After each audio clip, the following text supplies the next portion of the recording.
Born Primitive Outdoor is proud to partner with Montana Knife Company, Marsupial Gear, Evolution Outdoors, Sheep Feet, and Capture Gear. Thanks for tuning in, and thanks to our sponsors.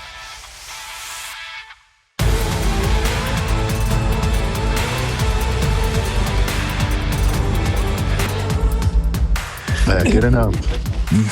I was doing taxidermy in the morning, and then I was putting heads, and Mel's got it's not her, some fucking thunder chicken, worst turkey mount I've ever seen, fell off her wall and broke its tail off.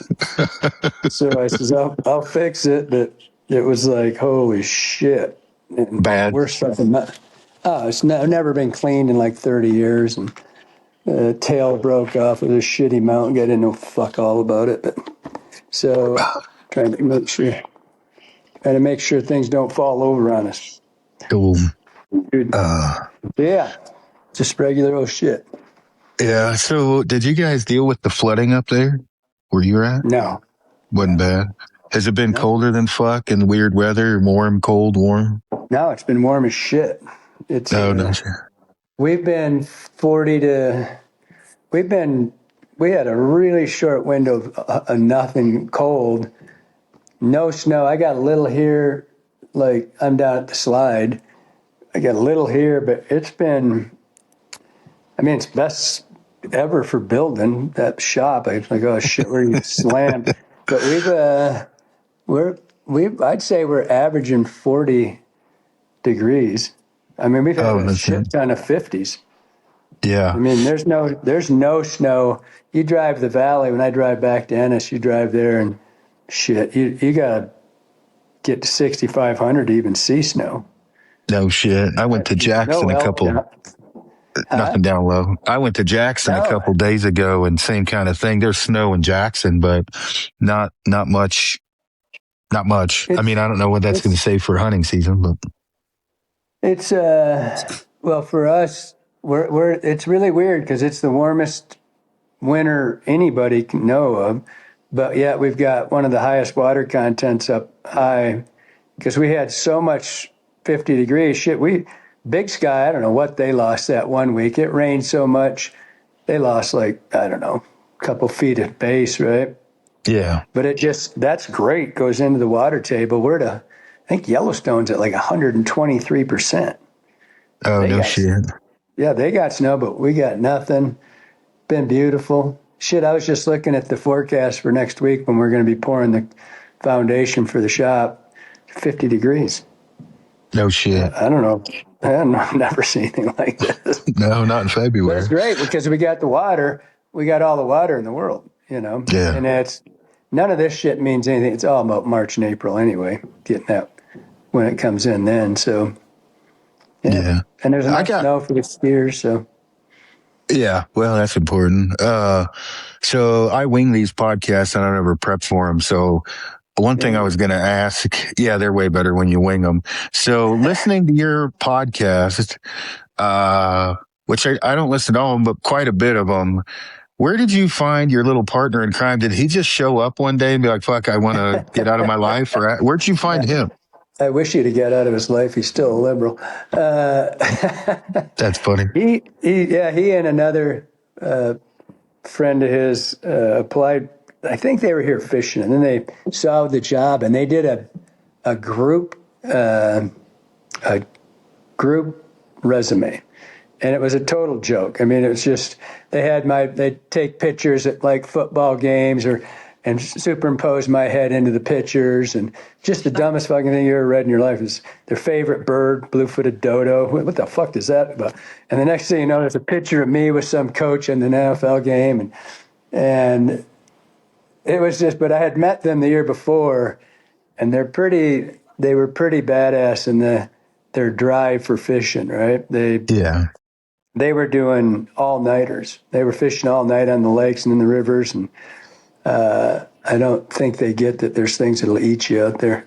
So, but I hired them both to work the shop. They're both really smart kids, and I don't know, I think it was the second year, he just asked me, he says, I'd really like to get involved with something different and and brought up this podcast. And I said, yeah. Chris was trying to get me to do that for 8 years, and I wouldn't do it. I didn't think anybody'd listen. I didn't listen to him. I don't know anything about him. Now I'm addicted to some bitches. Yeah, I same. listen to other people's. I mean, I'm out in the shop, and I can listen to that. But I think, and then he just came to me and he said, "Listen, let's shoot I want to learn to do this." And he learned it completely on his own. He knew nothing, but I've done a lot of podcasts, and he had April Volke came to interview me, and we did I think that was a 9-hour deal. 9 straight hours. And and her, yeah, and we sat for 5 hours just asking questions. But her camera guy is one of the best in the business. And so he got to be buddies with them.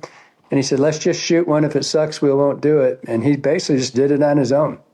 Yeah. He didn't know how to turn the fucking camera on. He had no idea. He had to have Chris showed him how to set his ISOs and all that shit, and he winged it. And he's just been learning as he goes.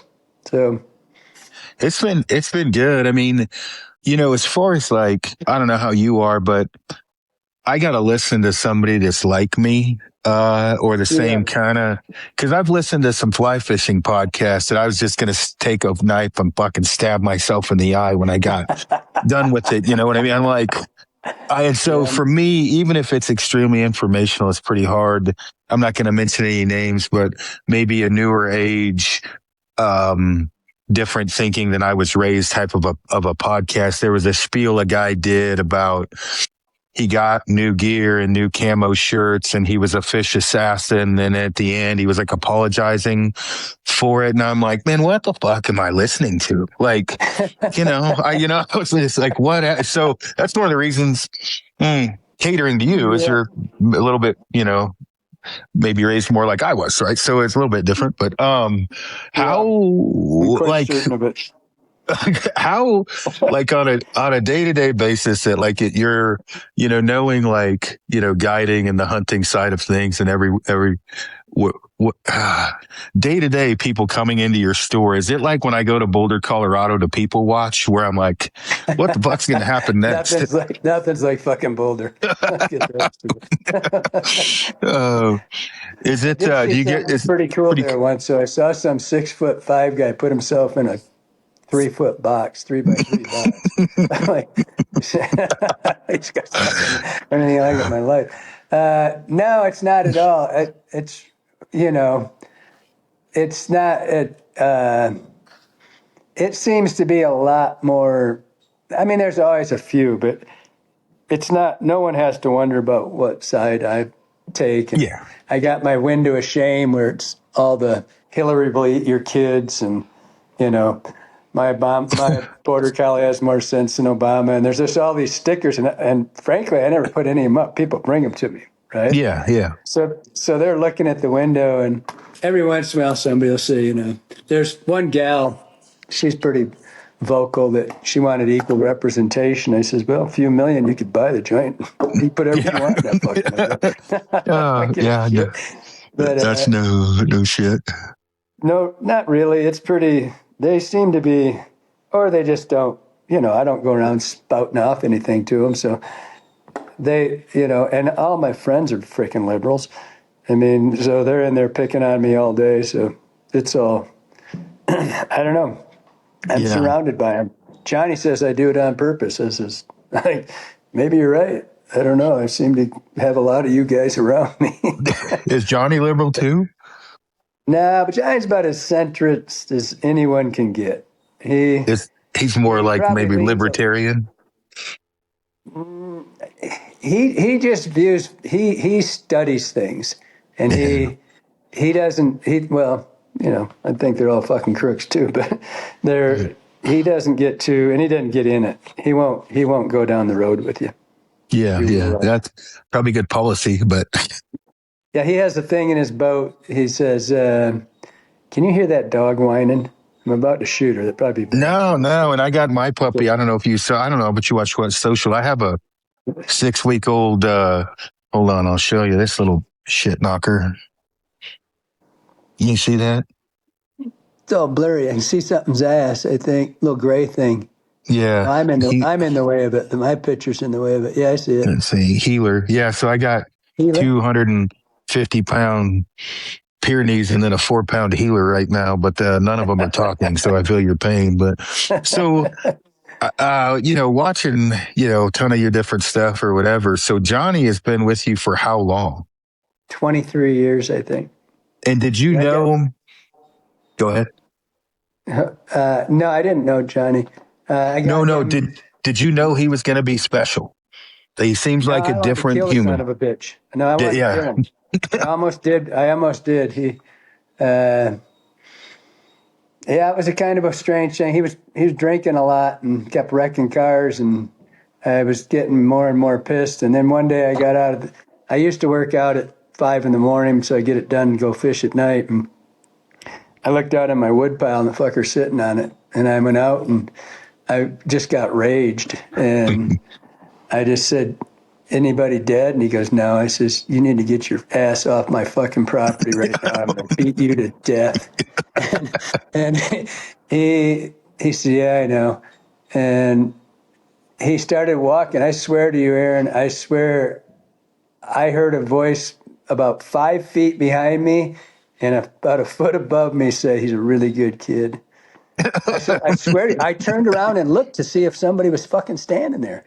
Yeah. I turned around and I'm like, what the fuck? Am I loony? and I said, unless you can just stop all this shit. And he turned around and he said, are you serious? And I said, I wanted to say no. I really did. I had some sort of fucking out-of-body shit going on that everything about me just wanted to walk over and T-bone that fucker right in the forehead. Yeah. And he changed instantly. He just stopped all of his crazy shit.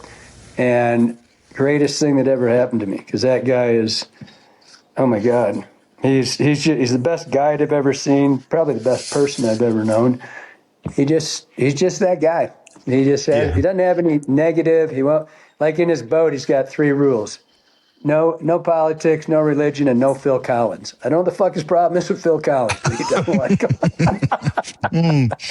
Yeah, I heard it. So whenever I drive to the canyon, it's like I'm warming up for a fight or football or whatever. I don't laugh, no homo. I listen to your podcast on the way to the canyon. And generally, I'm laughing my ass off because your and my views are so parallel on this shit or history or the way we look at things. I'm like, okay, if you took hunting and fishing and paralleled our thoughts, they're real fucking close together. Same with $1,000 rods or $1,000 bows. And I mean, everything. There's like so many parallels with hunting. Well, I listened to Johnny tell a story about this client he had where the guy's like, you're starting with a $50 tip. And every demerit. And I was like, I had a client like that once. And I'm like, I might as well just give you 50 of my own money because I can tell you there's going to be some negatives by the end of the day when he was telling that story. That was fucking hilarious. And then he spits and he goes, oh, you chew. Negative 50. Yeah. Oh, shit. How long do you still guide now, you personally? No. So I did. It didn't sound like it. 5 years, probably, maybe more. I don't know. I used to take a trip just so I could say I still guided, but not really. Hold on 1 second. I need to kill that dog and let her. Oh, sorry. No problem. Oh, Jason.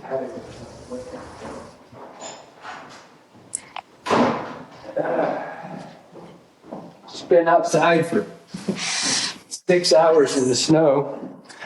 Figured that was enough. Freaking coyotes are going crazy up here. I don't know what's going on. I tell you what, if I was looking for a girlfriend, now would be a great time because this dog is a pussy magnet. Like, I don't know if you've ever seen Borat, but if I was looking for a girlfriend, now would be the perfect time because I can't go anywhere with this puppy without everybody molesting this dog. But it's good for They them. are the greatest things ever. Yeah. So how many guides do you have? There's, I don't know. Full-time, just me guides, like a half a dozen, but we've got about 14 that we work with. And gotcha. It's just, there's a lot. We run a lot of the guides that worked for me before now outfitters, so they're not really they're on their own. And Yeah. then, but they still book through me. I mean, they I still gotcha. do a lot of trips with us. So, which is kind of, I would never do that. In the old days, I wouldn't let any of my guides become outfitters because they try to steal all your clients. But there was just a couple, I don't know, 2 or 3 shithead guides that didn't get their stuff in, and it is such a pain in the ass because it's all on me, right? And I ask them every day, did you get your shit, everything done? Oh yeah, boss, sure, everything's done, right up to date. And one son of a bitch didn't have none. I must have asked that guy a dozen times, and that cost us 6 weeks of man hours, an enormous amount because it was hundreds of trips, right? And so we had to call everybody. Of course, a lot of them hung up because they thought it was a scam. And, you're trying to, hey, it's Kelly, it's Johnny, whatever. And because all they have to do is write their name and their ALS number, and where they put their boat in and took it out.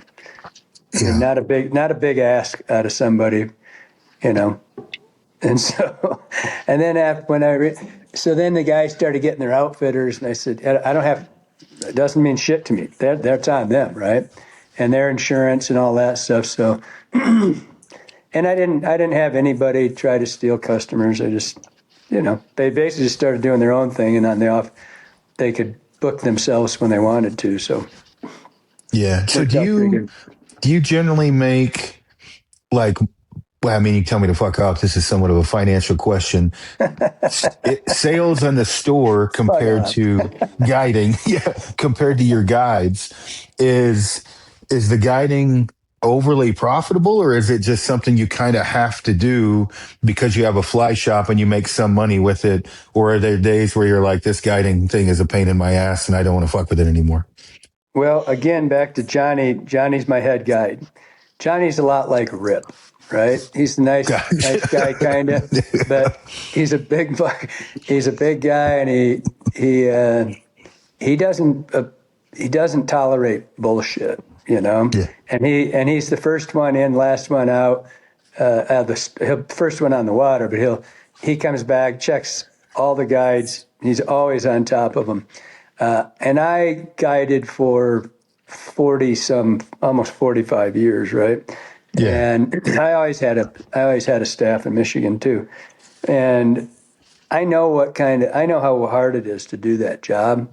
And so the guiding for me financially, it's not much at all because I don't take much, right? Yeah. I try to make sure my guides are the highest paid guides in the business, but I expect the highest, performance out of them too. Yeah. And so, I mean, I know guys that make 3 times what I pull out. I mean, I know guys that are working for $1.60, $1.80, and I'm like, holy shit, dude! And we pay their shuttles, and then I don't know, they make a lot of money. We try to make every year, just keep bumping it because it really doesn't mean in the end for me. It's not that big of a deal It's not enough to sway me to say, yeah, I'm going to screw these guys and, get shit guides. My guide staff is, they're always here. I don't have a shithead in the staff. I mean, they're all superstars. You give most of it back then to the guides, and you get a little bit out of it for run. Yeah, I take a little bit. I don't even know what I take. I don't even take $200. I don't think. I got, you got costs associated because we pay the shuttles. Like Johnny's notorious for doing double runs. He knows what sections are going to fish, and so he'll 5 o'clock it into the best section for the early, and then come back and rerun another section of water. But Johnny, he's got ethics. He never charges me for that. I said, Johnny, you're working twice as hard. Just put it on me. He says, no, it's on me. He says, nobody else. And then, so some of the other guys have got hip to it because it pays out for them in the long run. When you double up and you hit that second, especially during the big bugs, when they're in one spot and they're only going to be there for a while and then they're going to be someplace else in the afternoon, like coming back, that's a smart guide. And so it's That worth it pays to off me. in Like I said, tips. yeah. Oh, yeah. Yeah. Big time for them. And I just, like I said, I know how much work that is. These son of a Yeah. bitches that just jack these guys and take a big chunk, never put a fucking hand on an oar in their life. You Yeah. know, there was one in West Yellowstone that they always talked about. That submission never guided a day, and I don't know how much. It was ridiculous. One of the guides told me that what they pulled, what he got, and I'm like, dude, you could walk into this place and double that instantly, instant. I mean, and that's one of the biggest outfitters in the state, and just jacking their guides. I don't know. I What do did you it too long. what do you charge for a half and a full day? We don't do half days. It's too. We do, but it's our. I think. God, I should know this question. Hey Johnny, fuck. I think it's 650 For a full I day? think. Yeah, a half day is 550. I think we just don't. There's like GRG does up in the Gallatin. They do 1, 2, 3 hours, 4 hour things. I mean, they're because they have so many big sky tourist stuff. Yeah. So they'll go out for an hour. They'll go for 2 hours, and and it's all walk fishing, right? But we're Yeah. mostly wade fishing. So to do a half day, there's no way the guy could get back and pick up a second trip. And that's when you do half day trips, it's so guys can pick up 2 trips. Yeah. Do a double.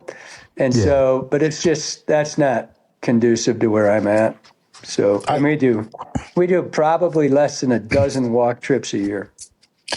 I booked when I first got into all this, and we were yarding in some fish, and I'm watching your videos and different way to hook up nymphs and shit, whatever, just learning, right? And I'm psychotic about that. Like if you back here's all these fucking knots I was practicing last winter with leaders and shit, and what's the guy, Mad River? That dude I was watching. Brian? Yeah. It all starts with in the butt, right? Whatever the hell he says, the butt. So just that's the way, like, I'm psychotic about it. I want to be able to tie the knot upside down at night. I'm learning all this shit. So I'm like, I should book with your buddy. I won't mention his name. I'm like, I should book with him. Maybe I'll learn something.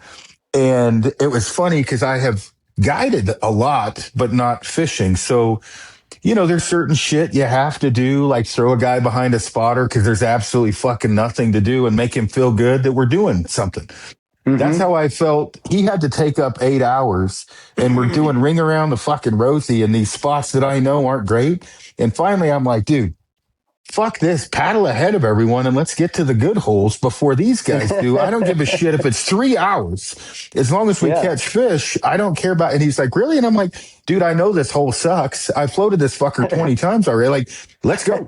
And, but by that time we were behind the power curve, because when we hit it, we get to we skip everything in the middle. We hit the good holes in the busier times, right? Because you've been where I go and it can get crazy. And he was, he's like, well, man, we'll be back in 3.5 hours. And I'm like, yeah, I know, but we'll have hit 6 good holes. And I was like, I'm not looking to fish for the fuck of it. I like to catch fish, right? I mean, I would like to, whatever. And so, I mean, he was a really good dude, but we got done and he's like, how'd that compare to when you guys go? I was like, that's the least amount of fish I've caught actually since I've hit this river, but I'm not blaming you because you had to take up 8 hours and then we had 8 boats ahead of us who were taking, you can't high hold, you don't want to fuck anyone over. So I did have, I almost called you to check my ethical boundary because I about beat the fuck out of 2 dudes from Cody, Casper, that come over here and guide. And, me learning ethics from hunting to fishing, I'm like, I don't fucking know it, but I'm floated down public land, got out of the boat. I'm in the hole and they pull straight across from me, anchor up, casting straight at me. Well, my buddy Chris, he's 6'4" and 240. He's nothing to be fucked with either. And I'm like, these 2 flat brimming kids are just looking at me like, haha. And I'm like, man, this ain't going to fly, right? Like, I'm not going to let these little peckerwoods walk all over me. And I'm like, hey, dude, what the fuck? And he's like, it's public land, man. And I'm like, yeah, it is. So I went up high where I hit a riffle and I'm like, and I can walk across this public land. I'm going to yank you out of that fucking boat, brother. And I started to. And then, of course, they took off and I was like, man, was I wrong? Right? Like, is that you know, Depends if on you're in how, a hole, we depends on just if everybody pass can guys. see you. Well, pulling them out of the boat part might have been wrong, but you know, the way Chris and I look at it is if someone's in a hole, we do our very best to go around them to not fuck it Sure. up, or we'll wait, you know, we'll row a little bit, get out of the way, let him, especially if he's got a fish on, we're not going to, you know, whatever. Hmm. But that's how I look at it with hunting. And so you did a podcast I listened to where some of this stuff popped up. And it's, you know, in my brain, because of how I think of it, was it how you were raised, right? Did your dad not beat the shit out of you when you were young? Like, at no time could I ever do that to someone, but I see it all the time. You know, where guys will just yard up right in front of a dude fishing.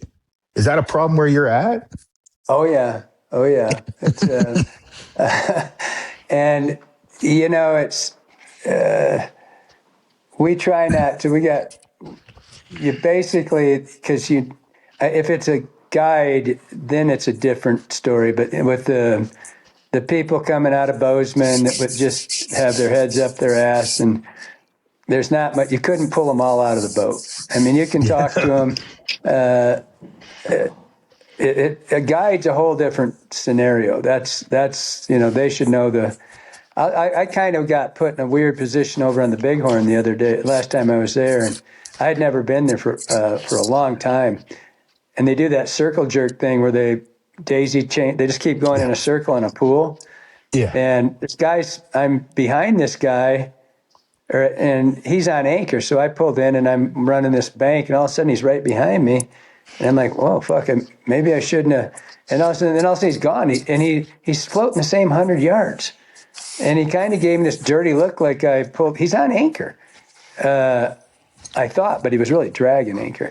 So he's kind of shuffling, I suppose. But yeah, that was different. But I don't know. It's a tough one. We all, like Johnny will just park. He'll just say fuck it. But he's always the first guy.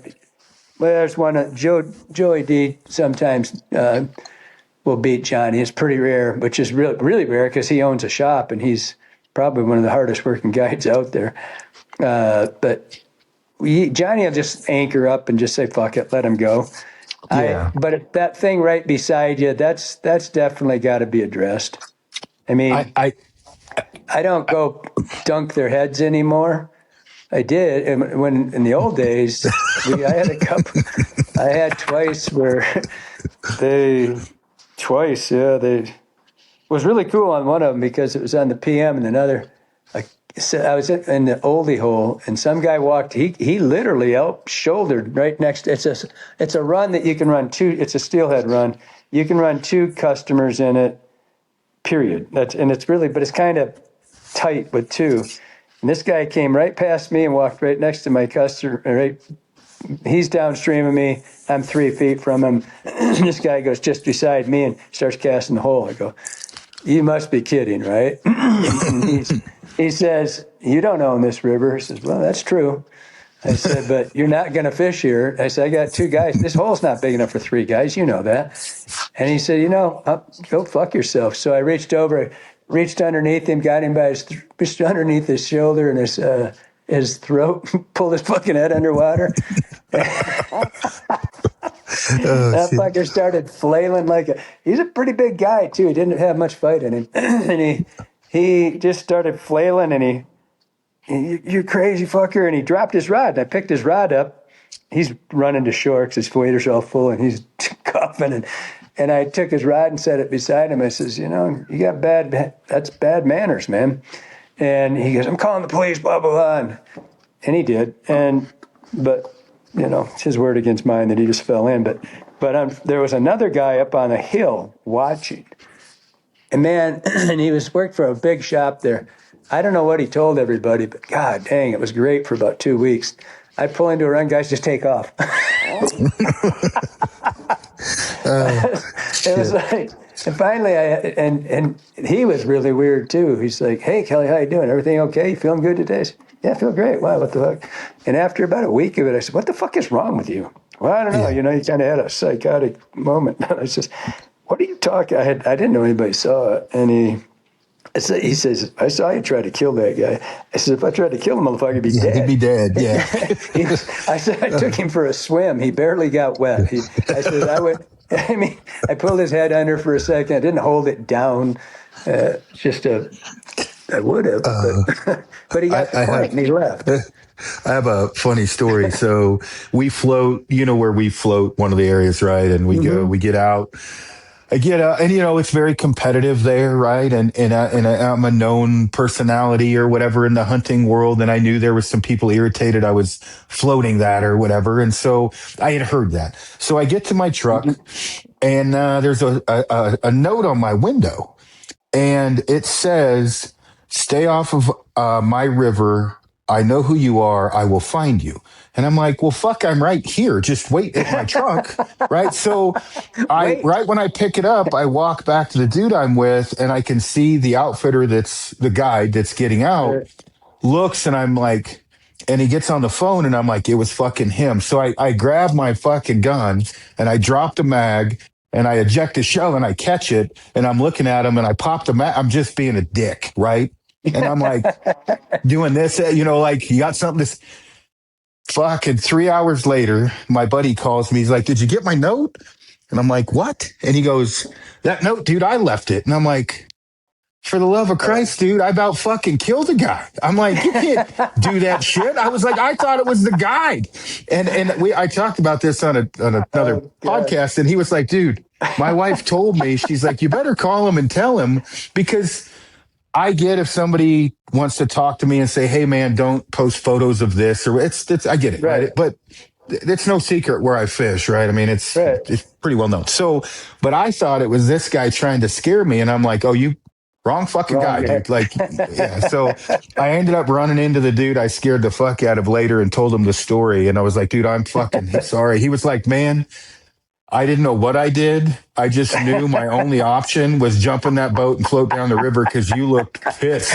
And I was like, and you'll know him. I'll mention him later. He's a guide here, right? I mean, he's a guide. And I was like, "Dude, I thought you wrote the note." He's like, "I would have done the same thing." He's like, "I would have been pissed too." And he said, "But when you started coming at me," he's like, "first, when you caught the bullet, I about shit my pants," because he was like, "This guy's," and I was like, "Man, I'm sorry, dude. I'm so fucking sorry." I was like, "What? I'm sorry." He was cool about it though. So one of my guides, one of the not the guides, it was one of the. It was like Braden or not Braden. It was one of those not very non-confrontational guys, right? And one of the other guys always fuck with people. He wrote one of those notes and left it on his.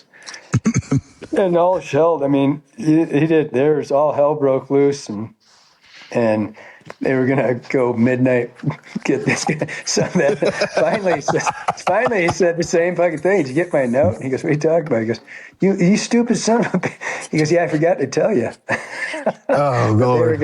It could have gone really, like yours could have went really south, but luckily they haven't. We got a thing around here with some son of a bitch is cutting tires. That one's, I don't know what's going to happen when we find what that guy's going to do. But he cuts two tires too, so you can't change them. Change them, yeah. Probably, I don't know, 200-300 in a summer. Oh, I don't no, mean that now bad. and then. Oh shit! He hit like 15 guys in one parking lot one day, and we all think we know who it is, but that's dangerous ground. You think but you need confirmation. yeah, it'd be bad to have your buddy call and say, "Hey, I was just kidding when I said." I said, "Well, he's hanging in a tree right now." It is weird. We're bullshit though. It is weird the parallels of fishing and hunting as I've gotten more and more into fly fishing, because you do have like the $1,000 rod bow where it's like maybe just learn to fish kind of a thing and not worry about the gear, and then you have the hole, right, and the guides and the experiences, and then also like I would compare Euro nymphing to using a crossbow. I mean, I don't know, like it's don't get me wrong, my buddy Euro nymphs, and he beats my ass a lot, right, with Euro nymphing, but it's so hard to beat it. It's good. You can't beat him. I mean, I was not, like he uses tungsten heads. He'll go into a run that if I'm, I'm dragging bottom a little bit, right? So I'm catching more where he's got 11-foot rod and, bouncing it down or whatever, like tight lining. And he'll have 6 fish before I catch one. And I'm like, dude, what the hell? And I'm like, maybe I need to turn gay, right? Maybe I need to Euro nymph. Like, holy shit. It's effective. Devin Olson's here. So he's kind of a legend in, whatever in that Euro nymphing world. Yeah. Huge. I mean, doesn't get better than him. I mean, if you're worth a shit, honestly, even just good, you should be touching 70% or maybe 80% every fish in the run. And if you're really good, you could go up much higher than that. It's fucking depressing when you're doing your thing and they're doing theirs and you're in the same basic run. And I'll have, and don't get me wrong, it's still effective. And I don't know. I mean, I just got into this, right? But as we're fishing a run and he yards in 3 or 4 fish in like 5 minutes, right? And I'm like, all right. And I'm only 50 feet above him. And I'm like every 10 minutes catching a fish and he can't keep fish off. I'm like, this is fucking depressing. Like, holy shit. But well, like everybody should do it and learn to do it and then go back to it because nobody's, I did it for years and I actually prefer drop shotting, but it's the same thing once you start drop shotting because I copied the shit out of you on that. I watched that video about 40 times. It's it's just as effective. It's just I don't like to use the mono. I did it. Shit, we did that. We used mono rigs like that and tight line in the 80s all over the place for steelhead. But I like having my fly line, and I don't. It's a real disadvantage, and I do have done lots of just straight up Euro. I've never went over a 10-foot rod. Some of the rods were ridiculously long at some point, but what a fucking advantage. And I think I did a podcast about it once or something and it was funny because now I'm hearing the same thing over and over. This was like 5 years ago. And my Sage rep shows up. It's a superstar. He's a great angler. And he was early, I think, or something, because I'd show up and twice a year I go out and straight Euro, right? And this river's made for Euro nymphing. It is the greatest. And so I did, including going up to the run and back, was an hour and 43 minutes and put 63 fish in the hand. And I had 20... It takes me 20 minutes to go back and forth. So, and Kurt gets here and he says, and he saw that I was Euro fishing. And he says, "How'd you do?" I says, "I did good." And he says, "How good?" I said, "Really good. It was great." And he says, "How good's really great?" I said, 63 fish in about an hour and 20 minutes. He goes, "Yeah, that's not bad." And then he looked at me and goes, "Are you tired of?" He says, "Are you tired of catching every fish in the river yet?" I says, "I do it twice a year, dickwad." Yeah. I don't do it I says, "I do it just to go out and see if I can break the number." And, it's fun and it's effective. But what I've been seeing, and that his statement is, "Are you tired of catching all the fish?" is because he started doing it and it's so easy that he says, if I never do this again in my life, I'm fine. It's not why I'm fishing. And now he's gone back, which a lot of people have done. He basically doesn't do anything except dry fly fish again. He's kind of went full circle and says, fuck it. If they don't want to lift their heads up, I don't want to fish them. But the other thing I heard in the last 3 years is guys would come in and say they started Euro fishing and they've been doing it for, 5, 6 years, whatever they were doing it. And now they want to try that dry fly stuff. I go, dry fly stuff? Your fucking tongue hurt when you say that, you piece of shit. Dry fly stuff. And so it's a great gateway drug. Gets people in, the fucking rod's been all day. Anybody can do it. I mean, not everybody can do it like Devin or Lance, a lot of these guys. It's impressive to watch people that are really good at it. But I think I did a couple shows with Howard Croston last year. He's world champion twice, I think. And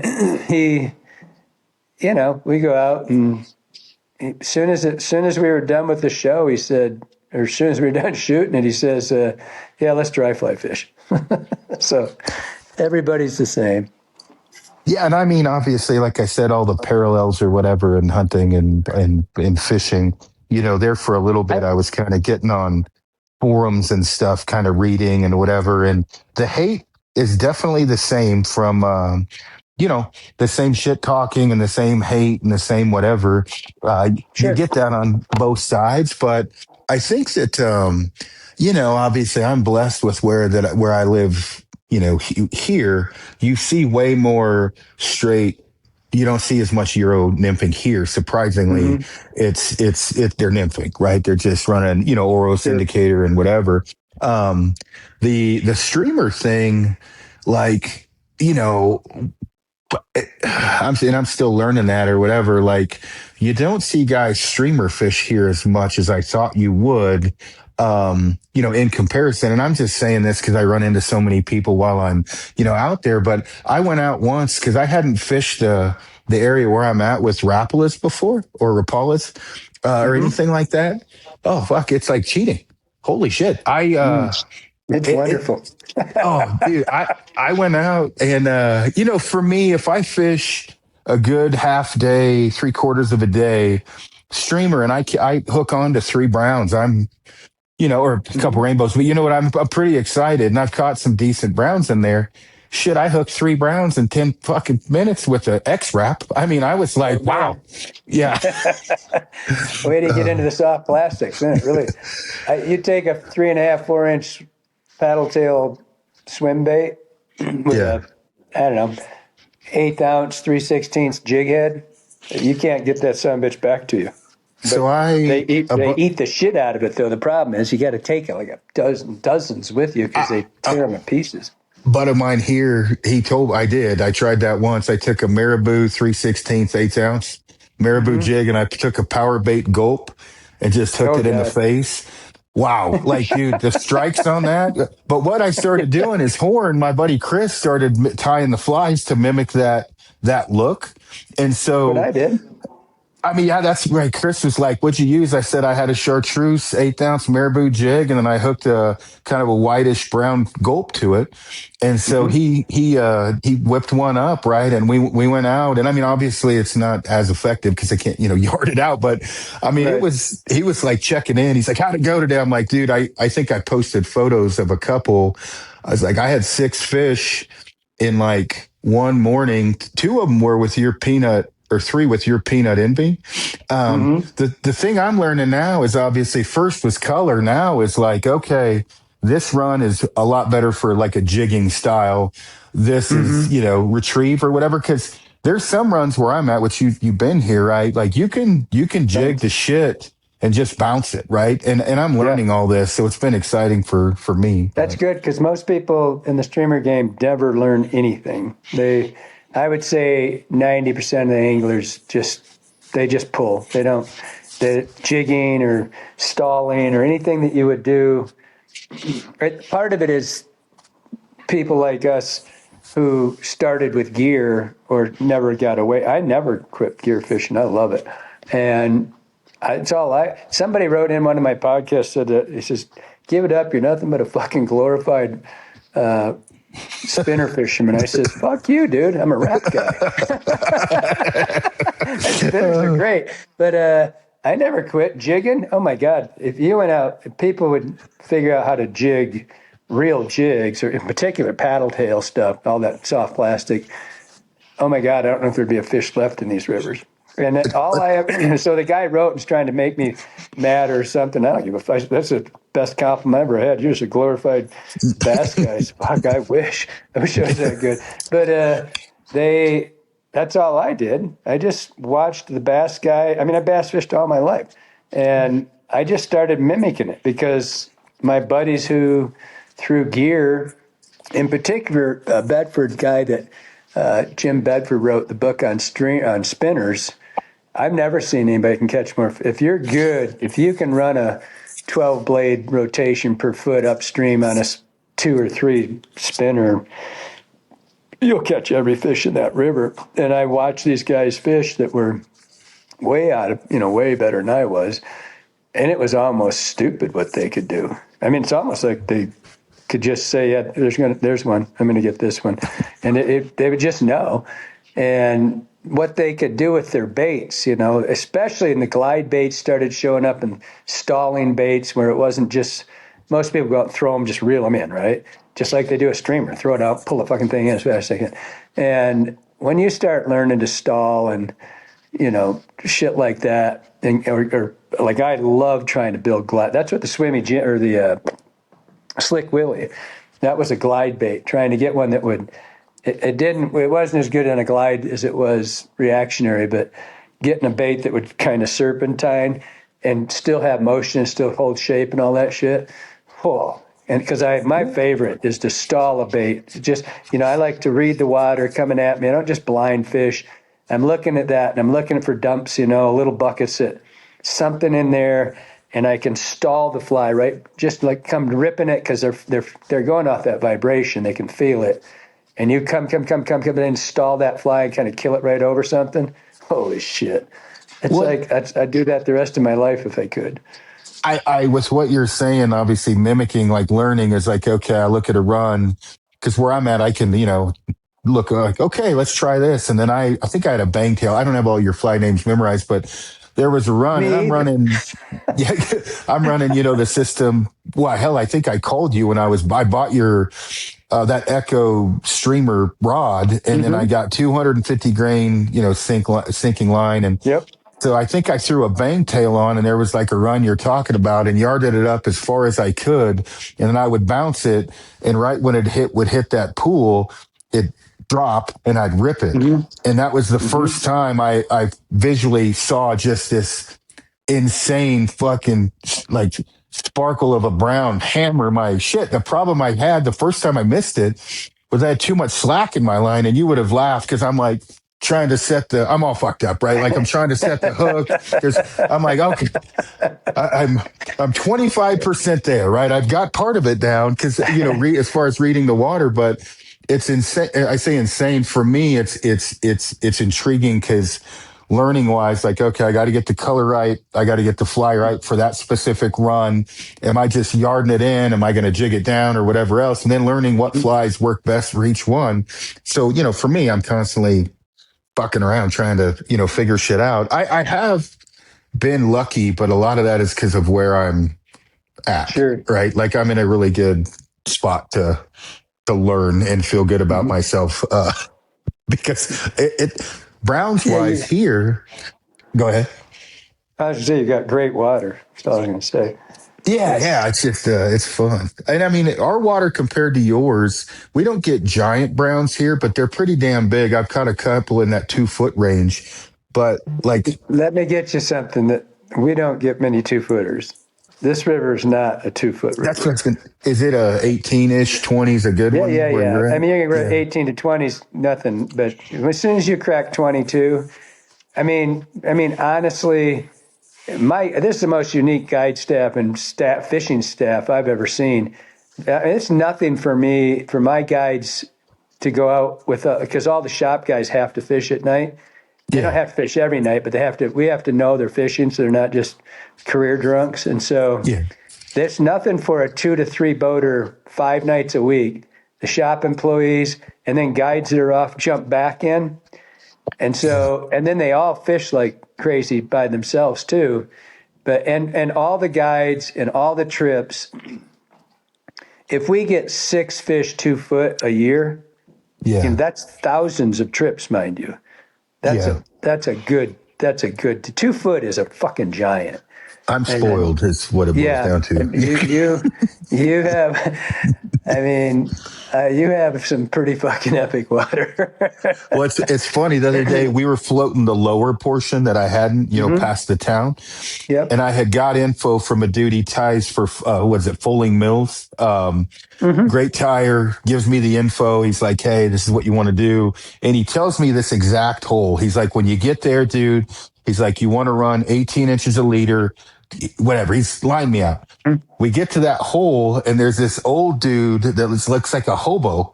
and he's got this bucked up hat crooked, yarding in a fucking monster, right? Off a spinning rod. And I'm like, holy shit, right? And so we're watching and I'm like compelled. I'm like, Chris, pull the boat in. Like, let's let this dude net this fish. Well, he just yards it up on the bank. And I'm like, well, he must be running, braided musky line, or you know what I mean? I'm like, yeah, sure. and he pulls it up and I'm like, dude, please put that fish back in the water. Like, I'm not a purist, right? I eat fish, but I'm like, man, let that one back in. And unhooks it, waddles over, throws it in, and I'm like, "Hey, man, how you doing? Good, good." And I was like, "You fish this spot often?" He's like, "What do you think?"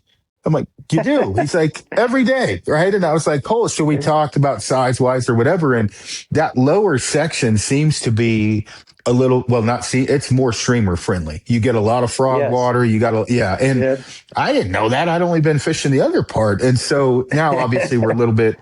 It's the weather now is a little bit different, but for me, I'm constantly a lot of that water I would have never even fucked with, right? I mean, I'm learning, right? I mean, now I'm like, I can't wait to get back.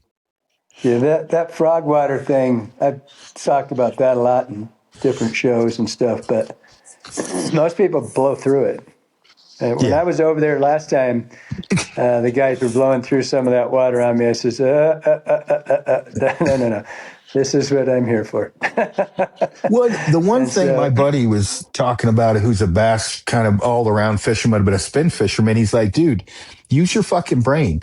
If you were fishing that with a spinning rod, would you fish it? And I'm like, oh, hell yeah. He's like, well, you're a fucking idiot then. He's like, why would it be any different? With a fly rod. I'm like, yeah, I know, got valid point, right? That checks out. But it's like, yeah, I guess I would hit that hard with a spinning rod. So why wouldn't I with a fly rod? I watch guys hit that frog water and spin their boat and row it out, row right through it. Just get moving. That happened to me on the lower once. I actually jumped out of the boat. The guy says, and he says, let's get out of this. And I said, what are you, stupid? It's my favorite run in the whole river. And he goes, whatever. And I jumped out of the fucking boat. And he goes, are you serious? I go, yeah. I mean, just wrecked it. And kid said to me, he was kind of a new kid, but he said, God, I never fished that. I said, yeah, I could tell by the way you got the fuck out of it. And just crushed the thing, right? And I don't know. They're night eaters. They're nocturnal. We're lucky that they eat in the day, but they don't want to buck the current. They just want to be in. They don't want to do anything all day. They just hang out, get fat. So I tell you, some of the other mistakes I've made is when you go from nymph ring to streamer to dry fly in a day, as far as hook set. Yeah, dude, the dry fly was a little rough at first because I was streamer fishing, and go straight to it. I'm running hoppers, and I'm excited. Fish I just snapped the tippet in half, right? And my buddy's like, send dude, him up into the field behind you. Oh yeah. I definitely have had to work on that, but it's fun, right? I'm learning, but the hopper. So I get to fish the Dunor here. Have you ever fished the Dunor? Where Walt Disney owns? Yeah, we were going to. Yeah, we didn't get to though. I got a permission to go all the way up that valley and fish it, and. Yeah, it's like a movie, right? I mean, just running hoppers right off the bank. And, you can walk down the Dunor. And you want to talk about good drifts. I mean, as far as you can walk, you can drift, right? I mean, it was unbelievable. And it was one of those things where I hit it and it looks like some shit Bob Ross painted, right? I mean, it's just unbelievable. And then I'm like, I might run a hopper dropper, and then I'm excited, so I just throw on this giant. What do they call that? Chernobyl? Like I don't know, fucking giant grasshopper, right? Mm-hmm. And I'm like half-assed looking back, looking for grizzlies. There's a lot of grizzlies in there, and I'm looking for grizzly tracks. And I'm like, good, and I already have a fish on. I wasn't watching my fly, so I go to, and I'm oh shit, and so then I probably for 6 hours straight. I never not caught a fish, right? I mean, I see within reason. I mean, it was pretty amazing, but I took a 3-weight in there, like an 8-foot, 7.5-foot 3-weight, and it was fun. I mean, it was unbelievable. But I mean, I'm blessed with where I live. Yeah, that's pretty amazing. A lot of those creeks. That's where we actually get bigger fish in the creeks than we get out of this river. I mean, there's just too much. It's just too fast. It's a never ending. When you get a big fish on this river, it's usually lake fish coming up, or they're out there. They're out there. They're just usually pretty savvy. But I mean, they definitely get smartened up. I'm sure from all the the pressure. The one thing good about where I'm at, I mean, whatever, but like usually February, March, the coldest time, we're out there.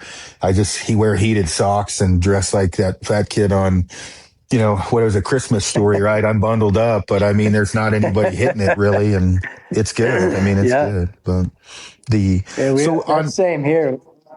We don't have anybody fishing now. Nothing. And it's the best dry fly fishing of the year. It's the midge fishing is unbelievable right now. Yeah. You get about a 2.5 hour window. How much are you getting to fish now? Do you fish quite a bit still?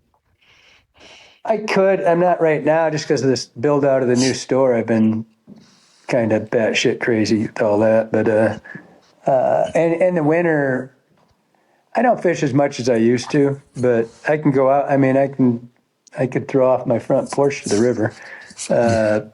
And I just want to, the winter, I do like to do it. I like to fish the midges in the winter because it's all dry. And it's probably the best dry fly fishing of the year, really, because they pot up.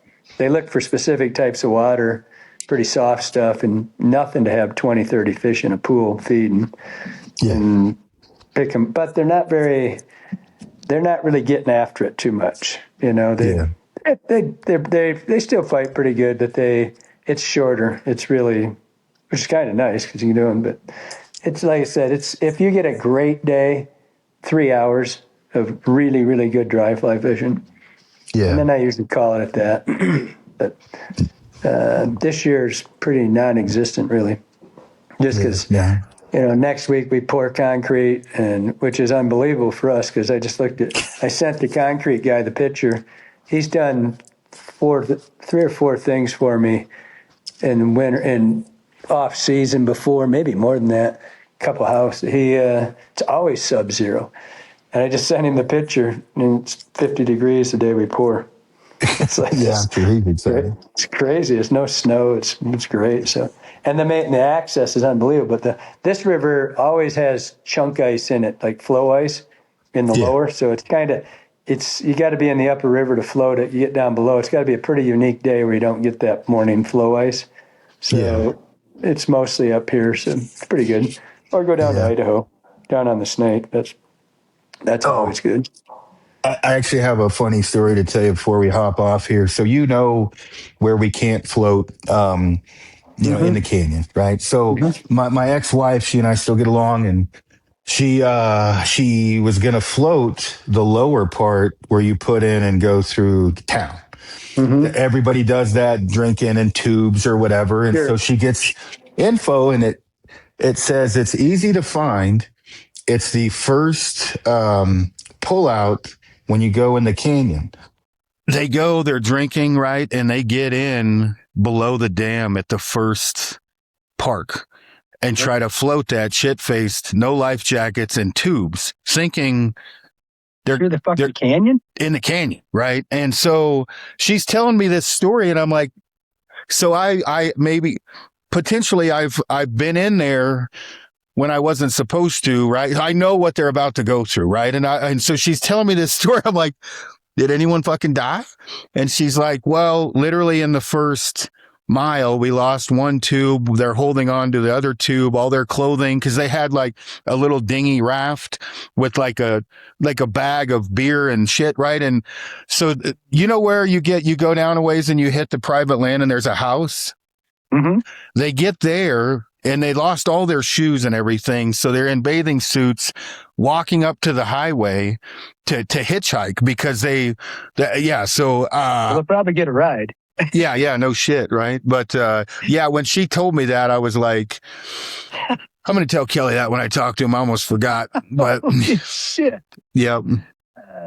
Lucky they got out. well, that's what she was like. It really wasn't that bad, whatever. And I'm like, well, you've never been pinned against a rock in current, because believe me, you will die at the best swimmer. She didn't, you don't know what you don't know.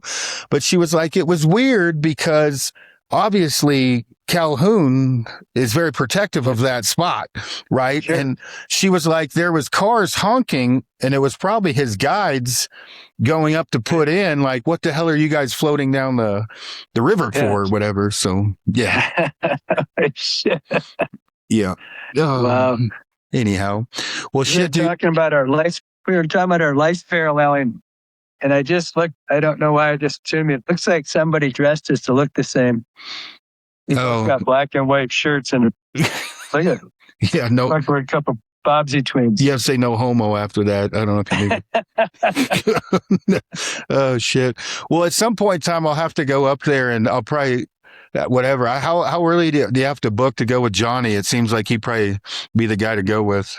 You better call tomorrow. Yeah. I don't. It'd be tough. If I book with him, don't tell him who I am, and then if you want, I'll fuck with him, like the entire trip. He would love it. Yeah, he's a big dude. Yeah, he is.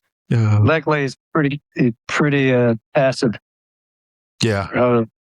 When he drank more, it was a little different. Yeah. Oh, no shit. Yeah. He's pretty well spoken too, as far as on the podcast he's on or whatever. He doesn't mind giving you shit either, which is always good. I got the same kind of group. The guys like to fuck with me. Yeah. He's becoming me. Yeah. So I'm trying to get more passive and not fuck with all the kids and yell at them all the time because they look like they're going to cry or some shit. Johnny's just completely turned into me.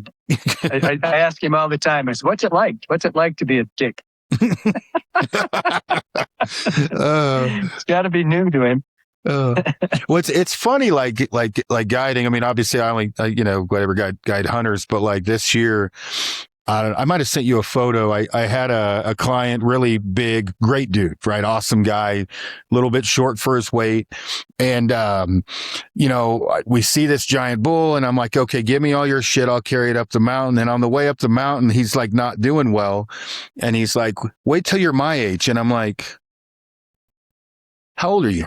He said 43. And I'm like, I'm fucking 49. Okay. Get up the fucking hill. I was like, dude, get up the hill. We got to go. He was a great dude. It was funny as hell, but you do get jaded eventually. You do get a little, I don't know if jaded's the right word, but yeah. I wore out. It's hard to, there's a new world out there that just not used to getting yelled at like man talk. Yeah. So I kind of just, to Johnny, take over this.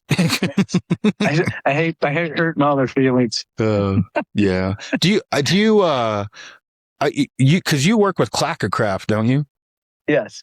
So is that what you're running? Like, are they all your boats, or are they the guides' boats, or how's that work? Everybody has their own. Gotcha. Yeah. I always have three of them have. I get my boats every year, and then sell them to the guides. Gotcha. Yeah. No, that works out good. I have a Flycraft, but I know you hate them, so I always keep that on the down low, but I do like that wrap. I just did a podcast about them. Oh, did you? it's not the Flycraft. I like the creature comforts of a hard boat. Yeah. Yeah. The one I just saw a new guy that's doing rafts with a frame that fits in them with a solid floor, but you can still have a self bailer and all that. Yeah, it looked pretty sweet. Yeah, I the one thing the other day, like when we were going over there's a couple dams on that lower section, or not dams, whatever they call them, and we never floated it, so we just kind of took a guess and shot it to where to go over. And like right when we get to it, Chris is yelling, left. There's like a boat killer right in the middle of But with the raft, it obviously is a little bit different. Rides a lot higher and bounced around. You would have laughed though. We shot over it, bounced off the bank, and my fly rods just got lucky, like a dingle ball hanging on a tree limb. Like I was like, oh, dear Lord. But anyway, well, shit, dude. I don't want to take up too much more of your time. I've already taken over an hour. But I just on that podcast I just did, I told everybody this river's made for rafts. Yeah. This is so's yours. Yeah. But I mean, it's just, you don't have to be on your A game all day. Yeah. Well, and I mean, that's one thing is, where I'm at, you have to pretty much try to screw anything up, like try real hard, like you can be pretty shit-faced, float down this and not even look and still be okay. Where other places I've floated not fishing, you could die, right? You can really mean like going down the canyon and dark with a fucking float tube? Yeah. Dude, but she told me that story because she had gotten briefed on the lower section of you can take a air mattress and float down it, and we drank. And talking about wetting down or something. Yeah, wetting down, right? And I was like, Amy, I've taken you where you were supposed to go. Like you floated with me. She's like, I didn't pay attention. And so she's like, I pulled up and there's a spot where you put the boats in. I thought I was in the right spot. And I'm like, well, I bet in the first half mile you figured out pretty quick maybe it wasn't the right spot. You don't have any service in there. That's classic. Yeah. Oh, yeah. She's lucky. Yeah. So anyhow, well, dude, at some point in time, I'm gonna have to come up there and visit and go fish. Yeah, for sure. I actually will probably book here pretty soon with you to go up there and fish because I don't know what the fuck I'm doing once I get up there. So this it'll be a good year if you come up. You got the new shop opening up in June, so that's what I'm doing this afternoon is building the rod. I don't know what you call it, but I'm putting a bar on the other end of it. A bar? A tapper. That'll be good. That's good for business. You come in and buy your $1,000 rod, take the edge off before you have to pay for it. Well, I was just thinking, right? It's like the free liquid at the casino, right? Get shit-faced. You can sell somebody easier on $1,000. I shop more on Amazon when I'm drinking than buy sober by far. Dude, you have no idea what a fucking junkie I am. Amazon? My fucking $8,000 horse. It was a piece of shit. I had to drive to fucking Colorado to get it. Who buys a horse on an auction when you're drunk? Oh, I tell you what's crazy. Great. Talk about drinking in Amazon is like I'll order something I need one of, but obviously 3 nights in a row I'm not paying attention, and next thing you know, it comes in the mail, and I'm like, why the fuck do I have 3 of these? Like, jeez. I'm the same one. I'll see some tool and there it says, but if you buy 3, you get the other ones. Oh, fuck, great. Oh, shit. Yeah. It can get you in trouble. I've tried to cut down on the drinking lately, but I still haven't stopped, but I'm not as much as I was. So, yeah, well, 3 beers gets me just a happy little shopper. Well, the problem with me, might have been a couple more. I don't drink beer. I'm a whiskey guy, right? And so, dude, at the UFC fights I was just at, like I order triples on the rocks, that's, dude, it's like $78 for a triple. I'm like, I'm going to have to tone her down a bit while we're here. Holy shit.